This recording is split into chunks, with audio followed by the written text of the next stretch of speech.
စဉ်းစားကြည့်ပါတအားပေးစက်ရုံတစ်ခုကရန်ကုန်နဲ့မန်ယာချီဝေးတဲ့နေရာမှာရှိတယ်ဆိုပါစို့ ဟုတ်ကဲ့ အဲ့ဒီကနေရက်စစ်ကိုဒီအထိုက်ပဲဝါယာကျူးနဲ့တွေ့လိုက်ရင်ရန်ကုန်ရောက်တဲ့အချိန်မှာစွမ်းအင်အများစုကလမ်းမတင်အဖူဖွေပြီးပျောက်သွားပြီ ဟုတ်တယ်လေထဲမှာအလာဟတပြောင်းတော့တာ ဒါကရူပဗေဒရဲ့အကြီးမားဆုံးစိန်ခေါ်မှုအခုပဲဒါပေမဲ့ကျွန်တော်တို့အိမ်နာကဓာတ်တိုင်ပေါ်ကတာမန်မီခိုးရောင် data လေးတစ်ခုကအဲ့ဒီပြဿနာကိုဖြေရှင်းပေးနိုင်ခဲ့တယ်ဒီနေ့တော့အဲ့ဒီ transformer ဆိုတဲ့ data လေးကမဖြစ်နိုင်ဘူးလို့ထင်ရတဲ့အရာကိုဘယ်လိုဖြစ်အောင်လုပ်ခဲ့တယ်လဲဆိုတဲ့ရုပ်ဝတ္ချက်ကိုဖော်ထုတ်ကြည့်ကြတာပေါ့ ဟုတ်ပါတယ်ဒီနေ့ဆွေးနွေးမှာကအဲ့ဒီတာမာလို့ထင်ရတဲ့ data လေးရဲ့နောက်ွယ်ကအံ့ဩစရာရူပဝေဒအကြောင်းပါပဲ ဟုတ်ကဲ့ သူကကျမတို့ခေတ်သစ်ကဘာကြီးကိုဘယ်လိုပုံဖော်ခဲ့တယ်လဲသူရဲ့အလုံးလုံးပုံကဘယ်လောက်တောင်ရိုးရှင်းပြီးထိရောက်တယ်လဲဆိုတာကိုကျမတို့ရထားတဲ့ရိုင်းမီတီတဲ့ကအချက်လက်တွေနဲ့သူပေါ်ကြည့်ကြမှာပါ ကဲဒါဆိုဆိုင်အောင်အဲ့ဒီမိခိုရောင် data transformer ထဲမှာတကယ်တမ်းဘာတွေရှိနေတာလဲအပြင်ကကြည့်တော့ show ဝတ်စမ်းကြပစ္စည်းကြီးတစ်ခုလိုပဲ အဲ့ဒါပါပဲစိတ်ဝင်စားဖို့ကောင်းတာပါအထဲမှာအန်အောစရာကောင်းလောက်အောင်ရိုးရှင်းပါတယ် ဟုတ်လား အဓိကပါရာကတန်တီစနိုတိုင်တစ်ခုကိုဝါယာကျိုးခွေနှစ်ခုနဲ့ပတ်ထားတာပဲ ဝါယာကြိုးခွေနှစ်ခု ဟုတ်တယ်အဲ့ဒီဝါယာခွေနှစ်ခုဟာတစ်ခုနဲ့တစ်ခုထိမနေဘူးနော်တီချာစီပတ်ထားတာတစ်ဖက်ကဝါယာခွေကိုပထမအဆင့်လို့ခေါ်ပြီးဓာအားရင်းမြစ်နဲ့အချိတ် ဟမ် နောက်တစ်ဖက်ကဒုတိယအဆင့်ကိုတော့ကျမတို့သုံးမဲ့အိမ်နေပစ္စည်းတွေနဲ့ချိတ်ပါတယ်ဒါပါပဲဝါယာခွေနှစ်ခုနဲ့တန်တုံးတုံး ခဏလေးတကယ်ဒါပဲလားရွေးလျားနေတဲ့ပစ္စည်းတို့ရှုပ်ထွေးတဲ့စာကိပြားတို့ဘာမှမကပါဘူးလား ဘာမှမပါဘူးလုံးဝညင်နေတဲ့ပစ္စည်းတစ်ခုပါဒါပေမဲ့တွေ့ရစွမ်းအားကအဲ့ဒီရိုးရှင်းမှုထဲမှာပဲရှိနေတာ တော်အန်အော်ဖို့ကောင်းတာပဲထော်မာတွေက AC မန်ကြီး alternating current လက်စီချောင်းနဲ့ပဲလှုပ်ပြီး DC နဲ့အလုပ်မလုပ်ဘူးလို့အတိလင်းဆိုထားတယ် ဟုတ်ပါတယ် အဲ့ဒီမှာလိုရချက်ရှိနေတာလား တိတိကျကျပြောရင်အဲ့ဒီမှာပဲရှိနေတာတောချက်ကပြောင်းလဲနေတဲ့တန်လိုက်စကွင်းပါပဲ ပြောင်းလဲနေတဲ့တန်လိုက်ဆက်ကွင်း ဟုတ်တယ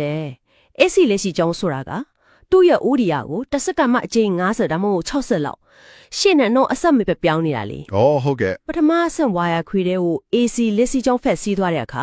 သူ့ပတ်ပလင်မှာတန်လိုက်စကွင်းတစ်ခုထည့်လာတယ် လက်စီကြောင်းကအမြဲပြောင်းနေတော့သူဖန်တီးတဲ့တန်လိုက်စကွင်းကလည်းအားကောင်းလိုက်အားနဲ့လိုက်ဥဒီယာပြောင်းလိုက်နဲ့အမြဲတမ်းတုံခါလှုပ်ရှားနေတာပေါ့ โอเคအဲ့ဒီလှုပ်ရှားနေတဲ့တန်လိုက်ဆက်ကွင်းကဘာဆက်လုပ်လဲ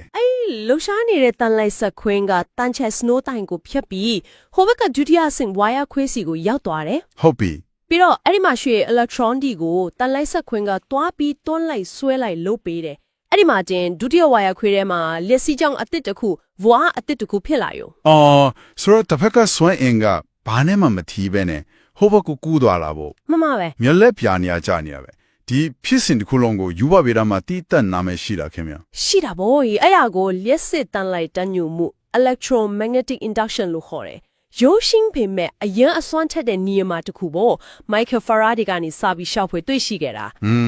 DC နဲ့အလုံးမလုံးရတဲ့အကြောင်းရင်းကလည်းရှင်းရှင်းလေးပဲ DC လေးစီးကြောင်းကဥတီယာတစ်ခုတည်းကိုတသမတ်တည်းစီးတော့သူ့ဖြစ်ပေါ်စေတဲ့တန်လိုက်ဆက်ခွင်းကလည်းညှိနေတယ် ။အော်ပြောင်းလဲမှုမရှိဘူး။ဒီကစွမ်းရည်ဆုံးရှုံးမှုပြဿနာကိုဒီလက်စစ်တန်လိုက်တညွှန်မှုကဖြေရှင်းပေးခဲ့တာပေါ့ အဲ့ဒါပဲ ။ဒါပေမဲ့ဘယ်လိုလုပ်ပြီးတော့လဲ။တအားဖြစ်ဆက်ယုံကထုတ်ကဲမိကိုဒီတိုင်းပဲတုံးလိုက်လို့မရဘူးလား အဲ့ဒီပြဿနာကတကယ်ကြီးမားပါလေဓာတ်ကြိုးတိုင်းမှာခုခံမှု resistance ဆိုတာရှိတယ်လေ ။ဟုတ်ကဲ့ ဝါယာကြိုးကိုလက်စီကြောင့် grab များများဖြတ်တန်းခိုင်းလေအဲ့ဒီခုခံမှုကြောင့်အပူစွမ်းရည်ဖြစ်ပြောင်းပြီးဆုံးရှုံးမှုကပိုများလေပဲဓာတ်ကြိုးတွေပူလာပြီးစွမ်းရည်တွေလေထဲမှာအလားဟတာဖြစ်သွားတာပေါ့ ဘလော့အထိဆုံးရှုံးတယ်လို့လေခင်ဗျ။ အရင်အမစ်ထဲကဥမာရဆိုရင်10 kW စွမ်းရည်ကိုတာမန်အိမ်တောင်း240ဘို့နဲ့တာမိုင်အဝေးကြီးပို့လို့မှဆိုရင် စွမ်းရည်89ရာခိုင်နှုန်းလောက်ထိဆုံးရှုံးနိုင်ပါတယ် ခဏလေး89ရာခိုင်နှုန်းအဲ့ဒါဆိုလုံးဝနီးပါးအလားသာဖြစ်သွားတာပေါ့ ဟုတ်ပါတယ် ။ဒါဆို transformer မရှိရင်ကျွန်တော်တို့ရဲ့လက်စမီလိုင်းတွေကအလုတ်ထီမှာမဟုတ်ဘူးဆိုတဲ့သဘောလား။အဲ့လောက်တောင်အရေးပါတာလား အတီးအကြပဲအဲ့ဒီပြဿနာကိုဖြေရှင်းဖို့ transformer ကဝင်လာတာကျုပ်ဝက်ချက်ကဝါယာခွေအပတ်အရက်တွက်မှာရှိတယ် ။အပတ်အရက်အတွက် ဟုတ်တယ်ပထမအဆင့်ဝါယာခွေမှာအပတ်100ရှိပြီးဒုတိယအဆင့်မှာအပတ်1000ရှိတယ်ဆိုပါစို့ဒါဆိုရင်ဒုတိယအဆင့်မှာ volt R က10ဆတက်သွားမယ်အဲ့ဒါကို step up transformer လို့ခေါ်တယ် ။အော်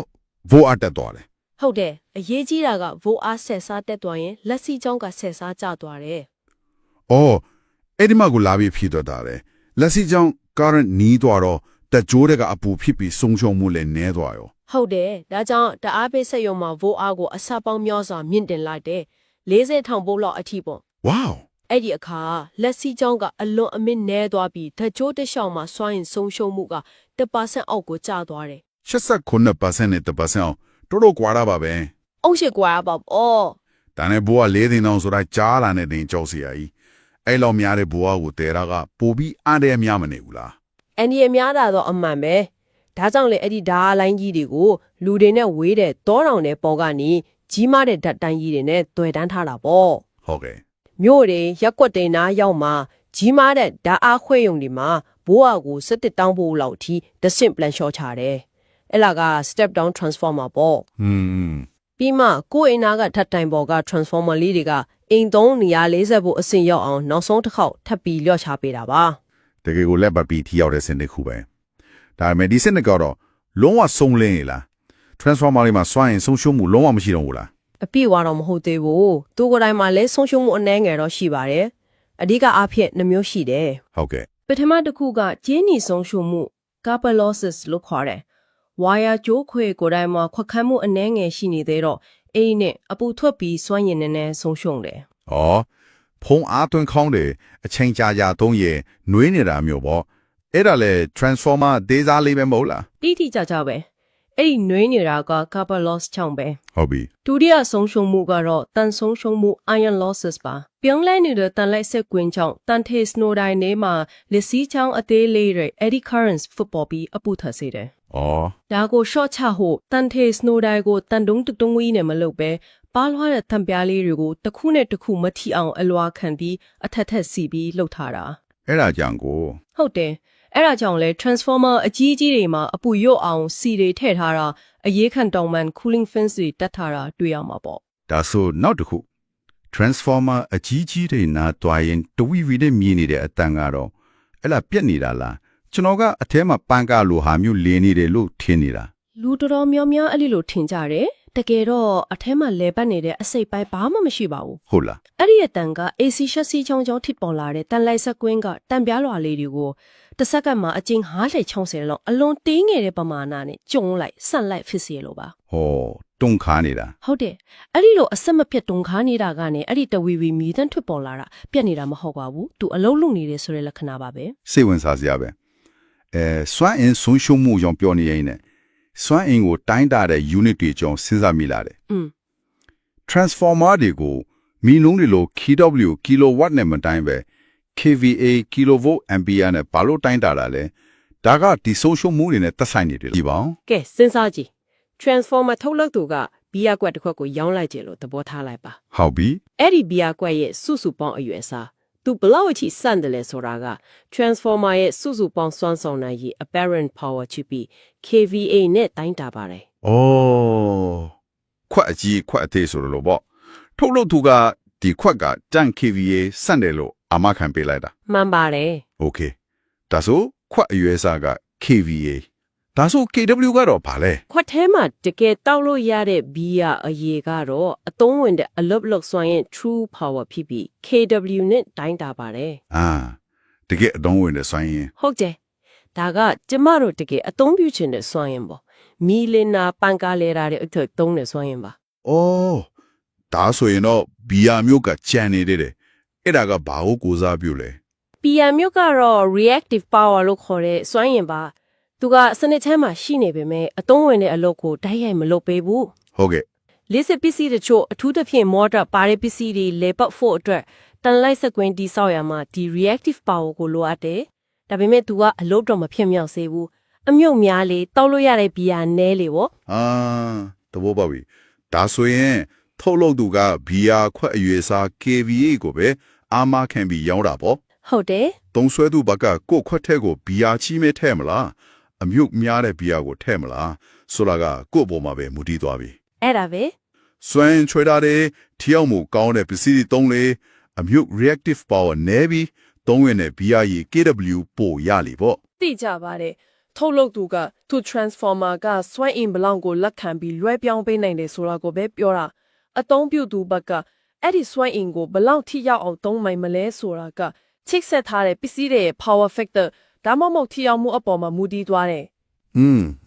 power factor ကောင်းတဲ့ပစ္စည်းတွေသုံးလေ kVA တူတဲ့ transformer တစ်လုံးကနေအသုံးဝင်တဲ့ kW ပို့ပြီးရလေပါပဲ ကဲဒါရီအားလုံးကိုပြန်ခြုံငုံကြည့်လိုက်တော့ transformer တွေဟာဗိုလ်အားဖြောင်းလဲပေးခဲ့ပစ္စည်းတမဟုတ်တော့ဘူး ဟုတ်ပါတယ် သူတို့ကကျွန်တော်တို့ရဲ့လက်စခွင့်ရဲ့တစ်ခိုလုံးကိုဖြစ်နိုင်အောင်အုတ်မြစ်ချပေးခဲ့တဲ့အထီးကကြတွေပဲသူတို့တာမရှိရင်ဒါအားပေးစစ်ရုံကနေကျွန်တော်တို့ NDC ကိုလက်စစ်စွမ်းရင်ကိုထိရောက်တည်ဖို့နိုင်မှာမဟုတ်ဘူး ဟုတ်ပါတယ်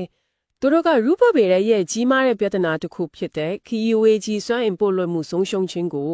လက်စစ်တန်လိုက်တက်ညွတ်မှုဆိုတဲ့ရိုးရှင်းပြီးအဝင်ခွင့်ကြဖြစ်တဲ့နီလန်းနဲ့ဖြည့်ရှင်ပေးခဲ့တာပါ ဟုတ်ကဲ့ ရွေးနေရနေတဲ့အစိပ်ပိုင်းမပါပဲ